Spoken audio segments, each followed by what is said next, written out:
को। मेरा नाम मधुपुरी, मैं आध्यात्मिक मंत्र चिकित्सक भगवान के छोटा सा परम भक्त आप लोगों की सेवा में दोबारा से उपस्थित हुआ हूँ।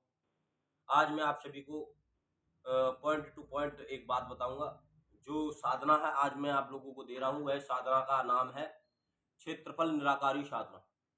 ये जो साधना है या जो यह तरीका है, यह बहुत सारे तांत्रिक परंपराओं में इसका व्याख्यान है और हर गुरु का अलग अलग एक विधान होता है इस साधना को करने का। आज मैं इस साधना के बारे में आपको पूर्णतः बताऊंगा कि आप इस साधना को किस प्रकार और किस तेजी से करें। इस साधना को आरंभ करने से पहले कुछ चीज़ों को आपका जान लेना बहुत ज़रूरी है, जो छोटी छोटी चीज़ें हैं। जब आप इस साधना को आरंभ करेंगे तो आप इसको मंगल या शनिवार से साधना को आरंभ कर सकते हैं। और आरंभ करने के बाद आपको क्या करना है, मंगल शनिवार का आपका दिन निश्चय हो गया और ये रात्रि को 8 बजे के बाद से इस साधना को करना है। मतलब कि रात्रि के बाद आपको यह साधना को आरंभ करना है। और दूसरी चीज, आपको जो इसमें जो दीपक रहेगा वह तेल का ही जलेगा। तेल का प्रयोग करें आप, सरसों के तेल का, और प्योर सरसों का तेल हो तो बहुत ही अच्छी बात है। और दूसरा, आप जब आप दीपक प्रज्वलित करेंगे या दीपक को जलाएंगे तो उसमें 2 लौंग दाहिनी तरफ यानी कि उल्टे हाथ की तरफ में, और लौंग टूटी हुई ना हो कहीं से भी। जैसे फूल टूट जाता है, फूल नहीं टूटा होना चाहिए, फूल बिल्कुल सजा हुआ हो। दीपक के दाहिनी तरफ आप उस लौंग को रख सकते हैं, 2 लौंग दीपक के पास में ही। और सरसों, कुछ थोड़ी सी सरसों आप सीधे हाथ की तरफ में दीपक के ही पास में आप रख सकते हैं। और उसके बाद में आप इस साधना को आरंभ करें। कैसे? जैसे स्नान करा आपने, शुद्ध करा, दीपक जलाने से पहले आप पूरे में क्या नाम है, आप छिड़काव कर लें गंगा जल का। और काला आसन रहेगा आपका, जो माला रहेगी वह रुद्राक्ष की रहेगी।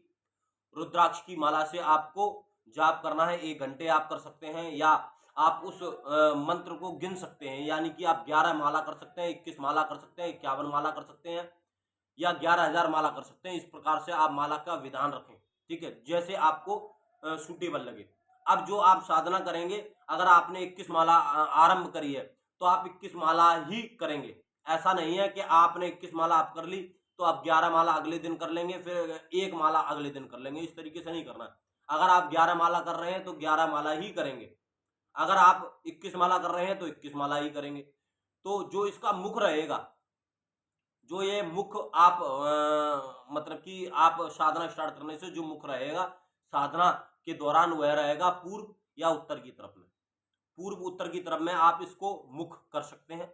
और दूसरा, आप मैंने आपको सब कुछ बता दिया कि जो आपका आसन रहेगा वो काला रहेगा। दीपक के पास में आप लौंग और क्या नाम है, सरसों रख सकते हैं, उल्टे और सीधे हाथ की तरफ में।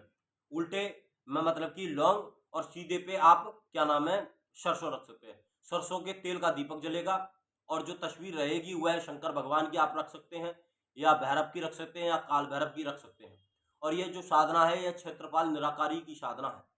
और दूसरी चीज, आप इस मंत्र को अगर आप पढ़ते हैं तो इस मंत्र को आप इस प्रकार पढ़ सकते हैं। जो मंत्र है इसका, जो साधना के दौरान आप जब पढ़ेंगे इस मंत्र को रुद्राक्ष की माला पे, इस मंत्र को पढ़ते हैं, ओम ह्रीम बटुकाय आब्दु उद्धाणाय कुरु कुरु क्षेत्रफल नमः, क्षेत्रफलाय नमः। इस तरीके से आप मंत्र पढ़ सकते हैं। ओम ह्रीम और क्या नाम है, बटुकाय, और क्या नाम है, आब्दु उद्धाणाय कुरु कुरु क्षेत्रफलाय नमः।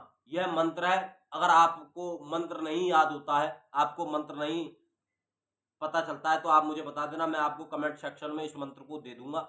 आप इस मंत्र को पढ़ सकते हैं। ओम बटुकाय, मतलब ओम ह्रीम बटुकाय आब्दु उद्धाणाय कुरु कुरु क्षेत्रफलाय नमः। इस प्रकार से आप इस मंत्र को पढ़ सकते हैं। क्योंकि बहुत समय हो गया है, इस वजह से मुझे मंत्र पूर्णतः याद नहीं है, मैंने आपको बता दिया।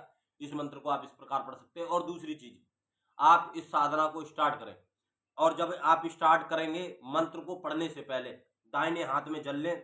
जैसे कि आप दाहिने हाथ में जल लेने के बाद में आप बोल सकते हैं, मैं क्षेत्रफल देवता महाराज की साधना करने जा रहा हूं, और यह मैं नकारात्मक ऊर्जा और क्या नाम है क्षेत्र की रक्षा के लिए, क्षेत्र यानी कि अपने घर की घेरे के लिए, अपनी सुरक्षा के लिए, अपने घर की सुरक्षा के लिए साधना को आरंभ करने जा रहा हूँ। कोई भी हमारे घर में या मेरे घेरे में कोई भी क्या नाम है नेगेटिव ऊर्जा प्रवेश ना कर पाए, और अगर आप चाहें तो बोल सकते हैं पॉजिटिव ऊर्जा भी प्रवेश ना कर पाए। तो पॉजिटिव ऊर्जा भी प्रवेश नहीं कर पाएगी, कितनी भी बड़ी ताकतवर शक्ति हो।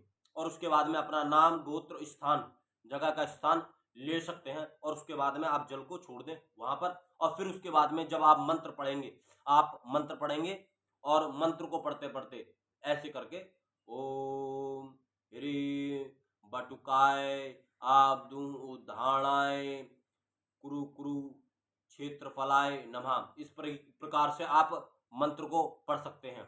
ठीक है, और मंत्र को पढ़ने के बाद में आप यह अपने दिमाग में थॉट्स में लाएं कि जैसे कि आपके घर के चारों तरफ एक अग्नि का घेरा उत्पन्न हो रहा है, और आपके चारों ओर एक अग्नि का घेरा उत्पन्न हो रहा है, और मंत्र को जाप करते करते आप इस प्रकार से अपने अंदर थॉट्स में लानी है चीजें कि आप जो मंत्र कर रहे हैं बटुक भैरव का और क्षेत्रफल देवता का, वह आपके चारों ओर यानी कि घर के चारों ओर वह एक ऊर्जा उत्पन्न कर रहा है, एक घेरा उत्पन्न कर रहा है।